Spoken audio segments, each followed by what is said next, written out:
आप एक नॉर्मल सी लाइफ जी रहे हो एंड घर वालों का तो कोई राजा महाराजा से कोई लेना देना ही ना हो। क्या होगा अगर आपको सडनली पता चले कि आप कहीं के प्रिंस या प्रिंसेस हो? वेल, आपका रिएक्शन क्या होगा वो कमेंट में जरूर लिखना। लेकिन ये तो हमारी लाइफ में होने से रहा। लेकिन जो मैं मूवी आज एक्सप्लेन करने जा रही हूँ उसका नाम है प्रिंसेस डायरीज। इस मूवी में भी कुछ ऐसा ही है। एक लड़की होती है जो कि बहुत नॉर्मल सी स्टूडेंट होती है एंड बहुत अगली सी, बहुत लेजी सी होती है। कोई उसे पसंद नहीं करता है, कोई उसे बुली करता है एंड कोई उसका मजाक उड़ाता है। सडनली उसे ये पता चलता है कि वो कहीं के प्रिंसेस है। उसके स्कूल के स्टूडेंट्स का क्या रिएक्शन होने वाला है, उसका क्या रिएक्शन होने वाला है, ये तो आपको आगे पता चलेगा। इससे पहले मैं आपको बता दूं कि ये इस चैनल की मेरी पहली वीडियो है एंड मैंने इससे पहले भी काफ़ी सारे चैनल बनाए लेकिन मुझे वो सपोर्ट, वो व्यूज़ नहीं मिले। आई होप इस वीडियो में उतने व्यूज़ आए एंड अगर आप ये वीडियो देख रहे हो तो प्लीज़ चैनल को लाइक करना और चैनल को सब्सक्राइब करना प्लीज़ मत भूलना। आई होप कि वो सपोर्ट मुझे यहाँ पर मिल जाए। तो चलो वीडियो शुरू करते हैं। मूवी के स्टार्टिंग में हम एक 15 साल की लड़की को देखते हैं जिसका नाम मिया होता है। मिया दिखने में थोड़ी शाय और थोड़ी कम सुंदर लड़की होती है, इसलिए बच्चे ज्यादा उसे पसंद नहीं करते। मिया अपनी माँ के साथ रहती है, साथ ही उसकी एक बेस्ट फ्रेंड भी होती है जिसका नाम लिली होता है। अब स्कूल में मिया की एक क्लासमेट भी होती है जिसका नाम लाना होता है और जो कि बहुत ज़्यादा शो ऑफ करती है और कई बार मिया को परेशान भी करती है। अब मिया को एक लड़का भी पसंद है लेकिन प्रॉब्लम यहाँ ये है कि वो लाना का बॉयफ्रेंड है जिसका नाम जोश होता है। लेकिन मिया को भी एक लड़का है जो पसंद करता है और उसका नाम माइकल होता है और वो कोई और नहीं बल्कि लिली का भाई होता है। आज मिया को एक स्पीच देने के लिए खड़ा किया जाता है लेकिन वो नहीं दे पाते और वहाँ से घबराकर भाग जाती है। जब मिया घर पर आती है तो उसकी माँ उसे बताती है कि उसकी दादी उनसे मिलने के लिए आई थी आज।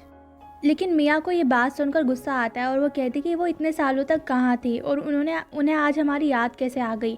हमारे पास तो एक ढंग का घर भी नहीं है रहने को, हम जिंदा थे या मर गए उन्हें तो कोई परवाह ही नहीं थी। और अब वो दादी हमें क्यों याद कर रही है आज भी अचानक।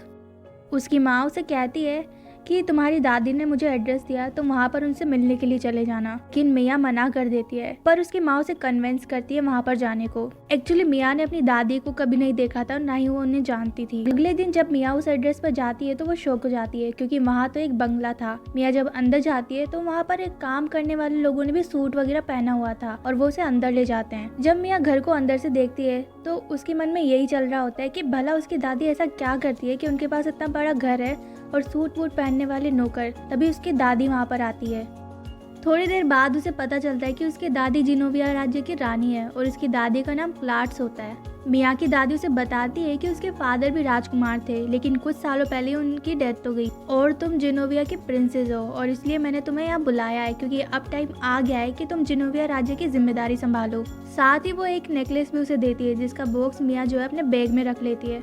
पर वो तो अभी भी अपनी दादी की बातों को मजाक में ले रही थी लेकिन उसकी दादी उसे अपनी बातों में यकीन दिला लेती है। मिया को तो ये सब बातें अचानक होता हुआ देख कुछ समझ ही नहीं आ रहा था, इसलिए वो वहाँ से बहाना मारकर घर आ जाती है। घर आकर वो अपनी माँ से नाराज होकर पूछती है कि उसने इतने सालों तक उसे ये बात क्यों नहीं बताई। उसकी माँ उसे बताती है कि उसके पापा और उनका डिवोर्स हो गया था और तुम्हारी दादी ने तुम्हें कुछ सालों तक आम जिंदगी देना चाहती थी पर उन्होंने फैसला किया था कि वो तुम्हें 18 साल की होने के बाद तुम्हें प्रिंसेस बनाकर जिनोविया ले जाएगी। लेकिन तुम्हारे पापा का देहांत हो गया इसलिए वो तुम्हें अभी ले जाना चाहती है। नेक्स्ट डे उसकी दादी घर पर आती है और वो मिया को इंट्रोड्यूस कराना चाहती थी सबसे कि मिया जो है जिनोविया की अगली रानी है। लेकिन उससे पहले वो कुछ ट्रेनिंग्स वगैरह उसको देना चाहती थी कि एक प्रिंसेस कैसे रहती है, चलती है और बैठती है इन सब की। लेकिन मिया मना कर देती है पर उसकी माँ के समझाने के बाद वो मान जाती है। अब नेक्स्ट सीन में उसकी दादी मिया को एक कार गिफ्ट करती है जिसमें वो कहीं भी आ जा सकती है और साथ ही एक गार्ड भी।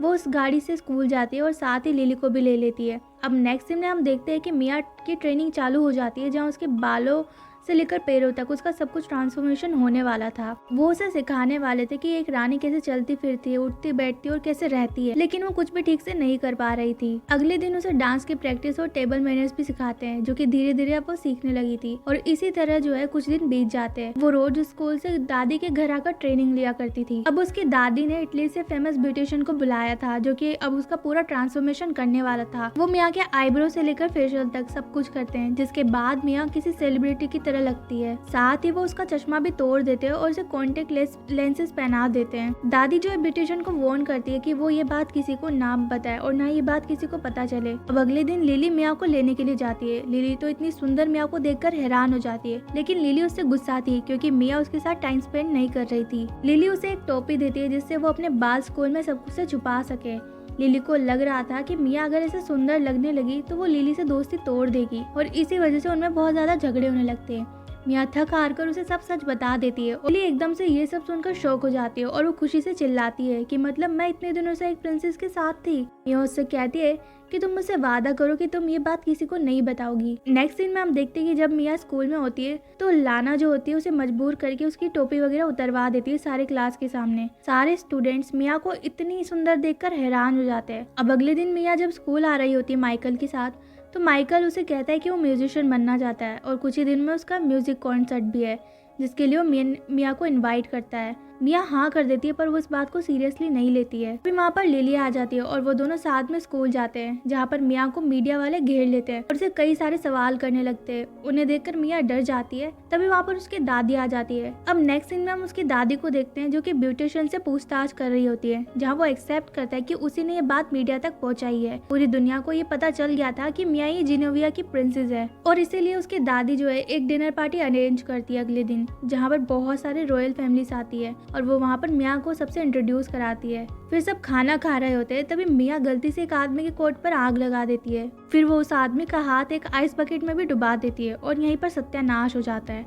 घबराहट की वजह से वो खाना नहीं खा पाती है और फ्रूट्स वगैरह नीचे गिराने लगती है। जब वो फ्रूट्स को उठाने के लिए नीचे झुकती है तो वो गलती से वेटर को धक्का मार देती है और वेटर के हाथ से काफी कुछ चीजें गेस्ट के ऊपर गिर जाती है और इन सब से तो क्लार्क से की बहुत ज्यादा इंसल्ट होती है। अगले दिन मिया ट्रेनिंग के लिए फिर आती है और मिया को लग रहा था कि उसकी दादी उसे बहुत ज्यादा डांटेगी, लेकिन ऐसा कुछ नहीं होता, बल्कि वो उसके साथ टाइम स्पेंड करती है और वो पूरे दिन इंजॉय करते हैं। वो उसकी दादी से बहुत ज्यादा इंस्पायर हो गई थी। अगले दिन जब मिया स्कूल आ रही थी तो बच्चे उसका ऑटोग्राफ ले रहे होते हैं और साथ ही मिया भी अब बहुत ज़्यादा पॉपुलर हो गई थी और उसे जो लड़की परेशान किया करती थी लाना, अब वो मीडिया वालों को बोल रही होती कि वो उसकी बेस्ट फ्रेंड है। साथ ही अब जोश में मिया को भाव देने लगा था और वो मिया को सैटरडे वाली बीच पार्टी में इनवाइट करता है। मिया तो ये सुनकर बहुत ज़्यादा खुश हो जाती है, लेकिन उसी दिन माइकल का भी म्यूजिक कॉन्सर्ट होता है। नेक्स्ट सीन में मिया माइकल से कहती है कि वो म्यूजिक कॉन्सर्ट में नहीं आ पाएगी। वो उससे माफ़ी भी मांगती है, लेकिन माइकल को पता लग जाता है कि ये सब जोश की वजह से है और वो इस बात से दुखी भी होता है।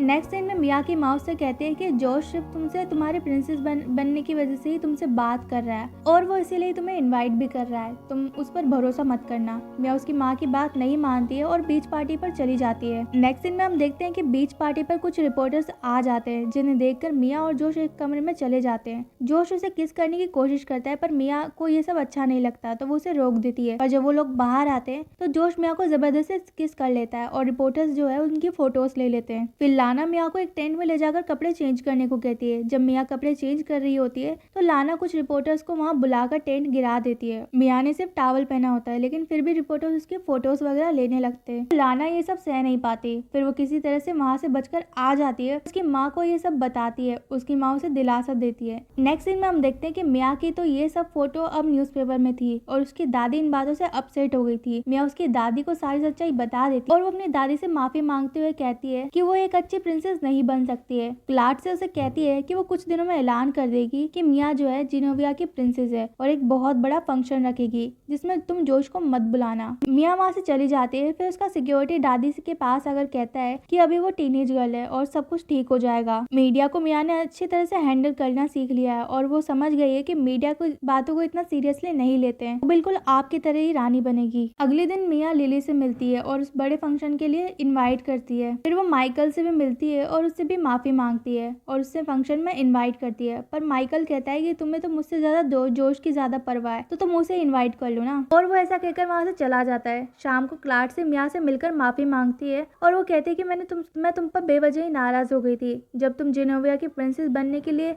शपथ लोगी तो उसके लिए तुम्हें स्पीच भी देनी होगी, तो तुम उसकी तैयारी कर लो। और वो डायरी भी देती है और कहती है कि ये डायरी तुम्हारे पापा ने तुम्हें 16th बर्थडे पर तुम्हें देने को कहा था। और डायरी लेकर मिया वहाँ से आ जाती है। सब कुछ इतना जल्दी होने की वजह से मिया बहुत ज्यादा घबराई होती है और बहुत ज्यादा कंफ्यूज भी होती है। और वो सोच रही होती है कि अगर स्पीच में कुछ भी गलत हुआ तो उसकी दादी की और ज्यादा इंसल्ट हो जाएगी और वो वहाँ से शहर छोड़कर भागने का सोचती है। तभी उसे अपने पापा की एक चिट्ठी मिलती है। वो उसे पढ़ती है जिसमें लिखा हुआ था कि राजवंश का मतलब निडर होना होता है और हर सिचुएशन का सामना करना उनकी पूंजी है। हालातों ने मुझे तुमसे तुम्हारी माँ से दूर कर दिया था। और काफी सारी बातें उसमें लिखी होती है जिसे पढ़ने के बाद मिया अपना फैसला बदल देती है और वो फंक्शन में जाने के लिए तैयार होने लगती है। दूसरे सीन में मिया ने माइकल के लिए पिज्जा ऑर्डर किया था जिसपे सॉरी वगैरह लिखा हुआ था, जिसे पढ़ने के बाद वो मिया के फंक्शन में जाने का फैसला करता है। अब नेक्स्ट सीन में फंक्शन में जब क्लार्सी को मिया नहीं मिलती तो खुद ही स्पीच देने लगती है और कुछ ही देर में वहाँ पर मिया भी आ जाती है, लेकिन वो बारिश में पूरी तरह से भीगी हुई थी।